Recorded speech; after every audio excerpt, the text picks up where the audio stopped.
It's 2023, and this is the fated question that is asked every single year. And it's my job to go and answer it for you. What games should you stream in 2023 to grow as a Twitch streamer? And if you're new here, my name is Kat. I do Twitch streaming, content creation advice. I want to help you make this a career and get that bag while you're at it.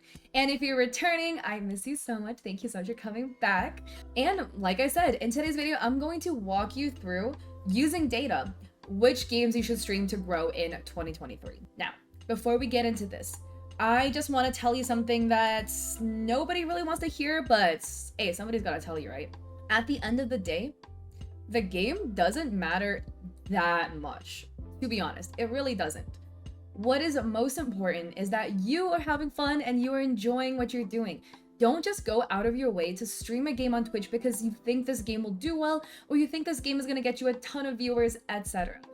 I'm here to tell you that if you force yourself to stream something you don't want to stream simply because you think it's going to do numbers, you're going to burn yourself out, you're not going to have fun while streaming, and you're not going to actually get that many viewers because people are going to tell that you're not enjoying what you're doing on stream, and it will kind of drive people away. So if you are between two games, one that you think will do well and one game that you really love and you want to play, I really recommend you stick with the game you actually want to play, because I know so many people who stream oversaturated games like Valorant and they love it and they manage to get a lot of viewers simply because people love their vibe, they're always having fun, and they're attracted to that positive energy. But I'm still here to answer that question, so let's go. Step 1, I want you to write down a list of games you like playing. What's your top 5 games that you could stream, that you could see yourself streaming, you'd be totally down to stream? And again, down the line, you don't have to pick just one. I personally am a variety streamer. Many people manage to grow as variety streamers. So make a list of your top 5 games that you would like to go and stream on Twitch. For me, it'd be like League, Valorant. I do just chatting though, and art, which is not game related. I recently started playing Call of Duty and I was trashing on that game, but it's actually a fun game, so I take back what I was saying. Now, the second thing we're gonna go and do is go to this site called @solinome.com. This site is a data mine. It pulls data out of basically all Twitch streams on the platform and it consolidates them onto one very nice website. So I love this site so much. It's super great for getting data. You can also look yourself up and find data on your own streams, but that's not what we're here for. So we're gonna go on the left-hand bar and click games. Now we're gonna go and click most watched, and we're gonna click 90 days. So for this, you do want to pull a good amount of data. 90 days is a good amount of data to pull from. I wouldn't really do more than that, and any less is not the play. It's not enough data points. You're not capturing enough info. All right, I'm gonna put myself up here. I think this way I'm not gonna block too many of the games, hopefully. But let me teach you how to read this data. So what we care about is the average viewer ratio. So what this is the number of viewers that are watching this specific game category or category in general divided by the average amount of channels streaming in that category. So these two numbers, this number divided by this number, will give you the average viewer ratio. We can run the numbers real quick. The larger the average viewer ratio, that means that there are more average viewers watching and interested in watching this game category than there are channels streaming this category. That means there's not that many channels streaming it. There's a large pool of people who watch it. So therefore, statistically speaking, you as a streamer streaming this game or this category would have a higher chance of getting more viewers. Now, there's important things to note with data. Data does not lie, but data also has a lot of outlying factors that you do need to account for from time to time. So one thing that you need to take note of: pro play and big streamers streaming in this category. Those are two factors, two types of channels that will skew the data point really high. XQC's viewers are gonna watch XQC no matter what in the world he's doing. He could be playing, League, whatever. Not League, but like GTA, whatever. He will get viewers. So XQC, with his 50,000 average viewers or however large he is, I haven't kept track of his numbers recently, but I know he's big, obviously. He will skew the data points of whichever game category he is streaming under. So be note of that. But the next one to be careful of is pro play. So right now, as of filming, it is January 24th. So the league pro play actually hasn't started yet in the US, but pro play is happening in other countries. LEC just started their season, and the LCS season starts in 2 days. So by the time this video is up, it would have already started. So the Riot broadcast for the matches is going to skew very high in viewership. It's going to pull the numbers towards just that one channel. So even though it may say the average viewer ratio is 48.43, that doesn't really mean there's 48 people to distribute to every streamer that's streaming League. It is like most people are watching LCS, and so there's going to actually be less than 48 people to distribute to every Twitch stream that is streaming League, if that makes sense. So that's just something you need to go keep in count of. Rocket League also, I believe the season is starting as well, so it will skew the numbers higher, like towards the pro play, but that's just something you want to take note of. Generally speaking though, these numbers are pretty solid. So now go and take a look at your list of your top 5 games that you are interested in. And again, I don't really have like top 5 because I exclusively basically play League and Valorant. So I would just look between the games or the categories I'm interested in streaming. For me, I am interested in streaming Just Chatting. I am also interested in streaming League. And I am also interested in Overwatch and Valorant. But we can take a look at these numbers here. Just Chatting has an average viewer ratio of 90, which is really high. In comparison to something like League, which is in the middle at 50, which is typically where it sits normally anyways, but Valorant and Overwatch are in the 20s for an average viewer ratio.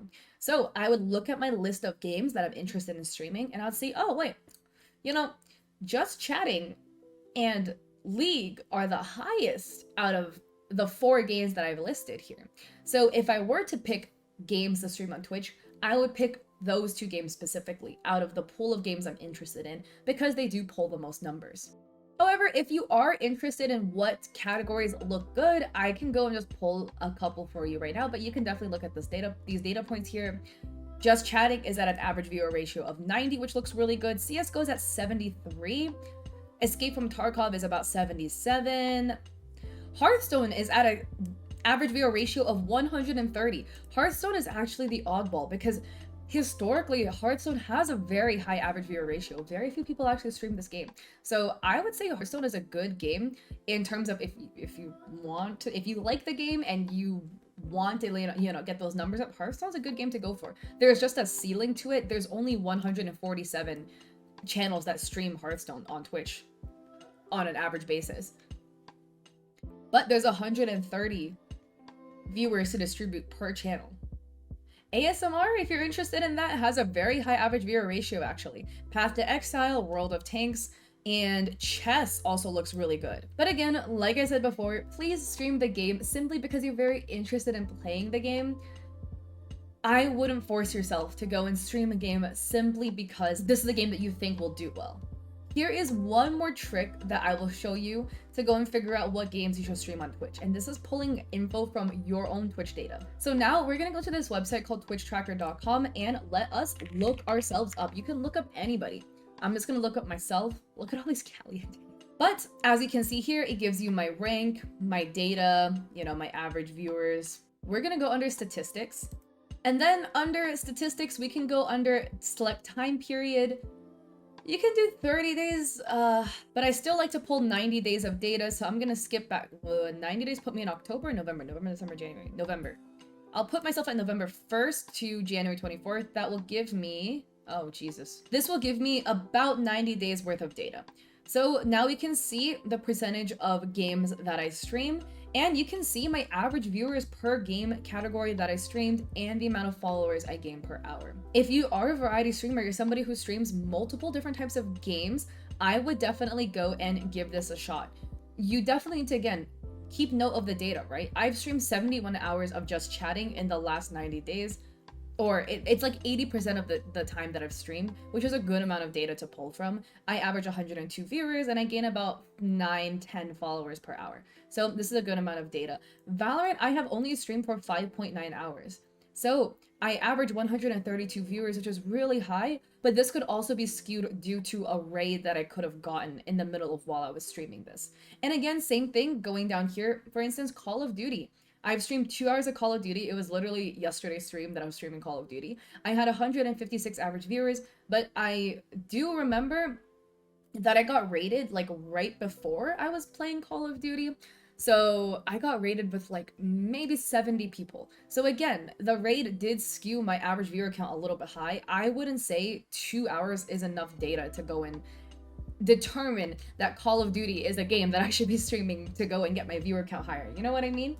But if you do have enough data, I would say what would be considered enough data is if this game has been streamed for, I would say, given how often you normally stream, maybe at least 10% of what you typically stream on Twitch, right? If this game category is at least 10% of your hours and you look and you see the average viewer count is really high, and what you also want to care about is the followers per hour. The average viewer count isn't even the most important thing overall because your followers gained shows that you are getting consistent exposure. Having a good high average viewer count is lit, right? It means a lot of people are coming back into your stream and like sticking around.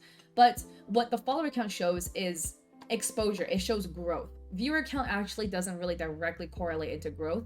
Followers are new people that came exposed to your stream. So we actually do care about the follower count, and I would prioritize a game with a higher follower count per hour rather than a game with a high average viewer count. So for instance, let's just say hypothetically that I do have enough data from Call of Duty to actually use this data for a reasonable assumption and to use this in my calculations, right? Between Call of Duty and Valorant, I average less viewers while I'm streaming it. Call of Duty, I average 156. Valorant, I average 132. However, in Valorant, I gain more followers per hour than I do playing Call of Duty. Valorant, I gain 15.7 per hour, and Call of Duty, I gain 14.9. Between the two games, I personally would choose to stream Valorant more than Call of Duty, just based on data. I'm not calculating how much I enjoy the game, etc. I do find both of these games very fun. I did just start playing Call of Duty yesterday, so, but I would stick with more Valorant because it's getting me more followers per hour, which means I am getting more outside exposure and discovery for my stream. So, hopefully this video was helpful to you. Now you can go forth and make the best choices for your stream to go and get that average viewer count up and stream games that you enjoy. If you like this video, I would appreciate it so much if you liked and subscribed. That would mean so much to me. I also have an Etsy shop in which I sell overlays and emotes for Twitch streamers and content creators. And I also have a Ko-fi in which I have free resources for content creators. Go check it out. I have a sponsorship guide, TikTok guide, etc. I got a ton of free resources out there. And I also stream on Twitch 3 days a week, Mondays, Wednesdays, and Saturdays at 7 p.m. PST. So I hope to catch you guys there or in another one of my YouTube videos. Peace!